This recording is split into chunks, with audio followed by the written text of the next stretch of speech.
ស្រែស្រែដូចបងធ្វើមិនដេចនួនល្អងអូនស្រឡាញ់ទៅសក់ក្រញ៉ាញ់មុខខ្មៅចុយយកទៅទេបាទទេណា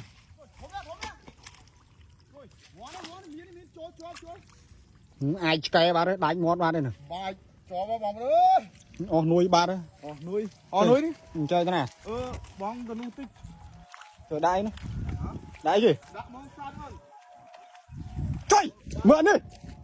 យកទៅទេបាទទេណាបងមិនត្រូវចូលណាអានេះមកដាក់ដែរជួលចុយមកដាក់មកប្របាន2នាក់មកខ្មោចលោកអូយកមួយបាទទេនេះយកមួយបានមួយបានរយទូកំប៉ុនអត់អីចុយទៅដាក់អីគេដាក់បងសានអីចុយមកអើយយកទៅទេបានទេបងប្អូនអើយបានមួយ